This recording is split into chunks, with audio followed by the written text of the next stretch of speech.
It was not the best of outings for Chelsea's Graham Potter as they lost at home against the Manchester City side yesterday. And of course, we'll be giving you all the details as the show progresses. Good morning and welcome to Sports Recap on Hughes TV. I am Ainan Lubem. And yes, the IMC getting set for the new season, the NPFL season, as they dish out 200 million to the NPFL participating club this season. I am Daniel Obasi. Quickly, let's start from our stories in Nigeria. The Athletics Federation of Nigeria, that is the AFN, has postponed the date for its annual general meeting and also changed the venue of the meeting. It was again scheduled to hold on the 21st of January in Bauchi, but the date and venue have been changed. And according to the latest updates, the meeting has been postponed by a week and will now take place in Jalingo, the capital of Taraba State. Athletics Federation meeting been postponed. They have not come out to even give us any reason why it was postponed and all of that. But let's be hopeful. What I think is athletics have done us so well throughout 2022. So let's give them the benefit of the doubt. I'm probably trying to still re-strategize for the new year. And hopefully, let's see what would come up when the meeting eventually gets to hold. All right, then let's also let you know that the Federal Ministry of Sport and Youth Development have awarded the hosting right for the 7th edition of the National Youth Games to Delta State.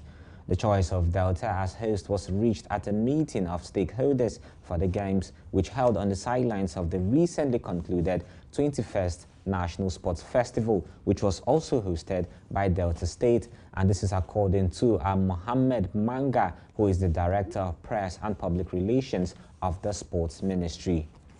If we continue like this, we probably might get to see only Niger Delta State here to host events in the country. But I'm not surprised. They have the facilities. They have everything in place. It goes a long way to tell other states, other governors in particular, that you have to develop sports in your state. You have to be a lover of sport. Develop things in your state. Okay, even if you're not the one, support sport development. That is what the governor of Delta State is actually doing. And that is why you get to see sports events getting to go there over and over. And not just only Delta States, across the Niger Delta State. So if others want to step up, I'm not surprised the ministry is taking everything there. If others want to get a chance to host anything that has to do with sport development, the youth games, the nationals, they should begin to put in their facilities in place. All right, then, away from Delta State now to Ogbomosho in Ogun State, where Sunday Dare, the Minister of Sport and Youth Development, will on Saturday hand over the newly reconstructed basketball court to a federal university in Ogbomosho.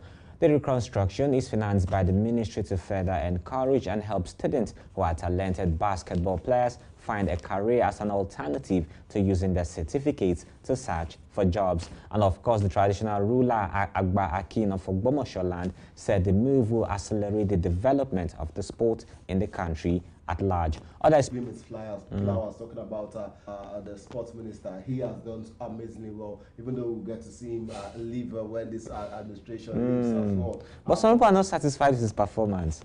I do not know for them, but what we've seen in recent times, if for nothing, you should give him the kudos, give him the flowers for the very first time at the World Athletics Championship.